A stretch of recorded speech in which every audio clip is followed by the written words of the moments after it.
안녕하세요. 하루 필수 말씀 충전 하필 큐티 조정환입니다. 오늘 함께 나눌 하나님 말씀은 잠언 10장 18절에서 32절까지 말씀입니다. 미움을 감추는 사람은 거짓말하는 사람이고 남을 중상하는 사람은 미련한 사람이다 라고 이야기를 합니다. 말이 많으면 허물을 면하기 어렵지만 입을 조심하는 사람은 지혜가 있다 라고 이야기하면서 우리가 이제 말에 대해서 이야기했던 어제의 본문들과 이어지는 내용들이 있는 것 같아요. 의인의 혀는 순수한 은과 같지만 의인의 혀는, 그러니까 의인이 말하는 말들은 은처럼 가치가 있지만 악인의 마음은 아무 가치가 없다라고 이야기를 하면서 이 의인의 혀와 악인의 마음을 지금 이렇게 대비시키고 있는 것도 한번 살펴보셨으면 좋겠습니다. 의인의 입술은 많은 사람을 먹여 살리는 그런 가르침, 언어들, 말로 그렇게 이루어지게 되지만 이 어리석은 사람은 생각 없이 살다가 죽는다고 이야기를 합니다. 주님께서 복을 주셔서 부유하게 되는 것인데 절대로 근심을 곁들여 주시지 않는다라고 이야기를 하고 있어요. 우리가 여기서도 살펴보는 게 이 부유함이 이 가치가 중립적이라는 거예요. 하나님께서 이 물질적인 복을 누리게 하실 때에는 이 근심이 함께 있는 것들이 아닙니다.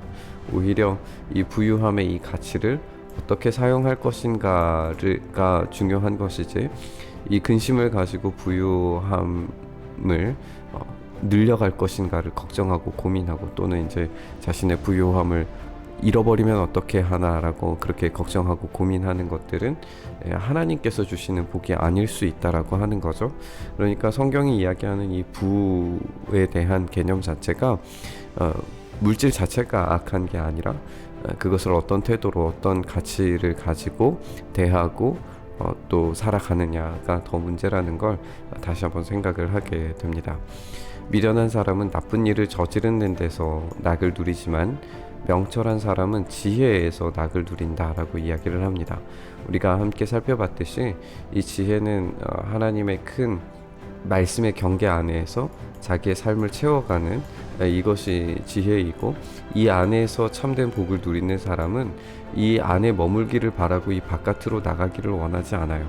이 미련한 사람은 이 나쁜 일을 저지르는 이 하나님의 율법 외의 것들을 탐욕하고 그것들을 바라보면서 살아가지만 이것들은 결국 파괴적이고 자기 스스로를 멸망시키지만, 이 명철한 사람은 지혜에서 낙을 누리기 때문에 이 안에서 안전함을 누리게 됩니다.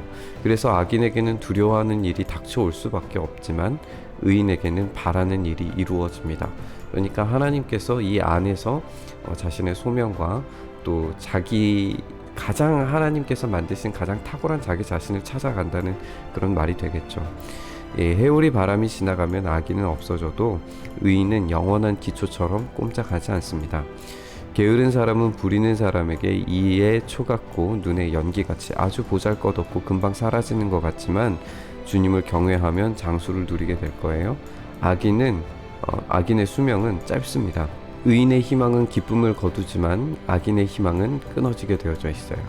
주님의 도가 정직한 사람에게는 힘이 되지만 악행을 하는 사람에게는 멸망이 됩니다.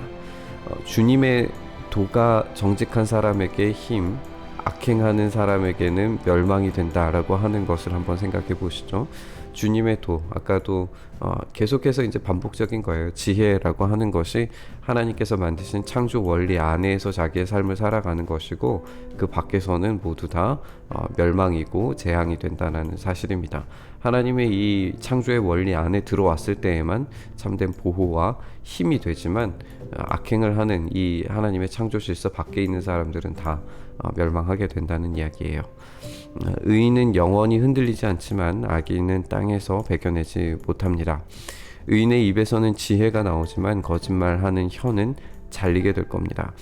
다시 이제 의인과 악인의 삶에 대해서 이렇게 말하다가 이것이 언어를 통해서도 이제 나오게 되는 거죠. 다시 주제가 돌아가는데, 이 말하는 것에서도 하나님의 창조 원리에 따라서 말하는 그 언어들과, 그리고 거짓말하고 중상모략하고 미워하는 언어를 사용하는 말들은 결국 파괴적일 수밖에 없다라고 하는 것을 보게 됩니다.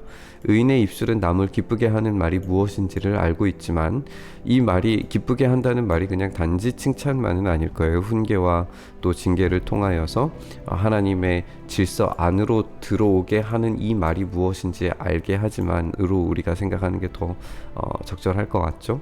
이 악인의 입은 거짓말을 할 뿐이다. 이 악한 언어의 방식들에 대해서 다시 이야기를 하고 있습니다. 우리가 이렇게 개별 잠언들에 대해서 함께 살펴보고 있는데 이 주제들이 지금 이렇게 여러 가지로 나뉘어져 있는 것처럼 보이죠. 언어에 대한 것도 나오고 또 삶의 체계를 어떻게 만들어 가야 될 것인가, 또 게으른 사람에 대한 이야기가 나오기도 하고 하나님을 경외하는 것, 주님의 도가 어떻게 이루어지는 것, 막 여러 가지 이야기들이 주제들이 반복적으로 그리고 또 여러 가지 방향으로 또 이렇게 대비가 되는 방식으로 등장을 하게 되는 것을 보게 됩니다.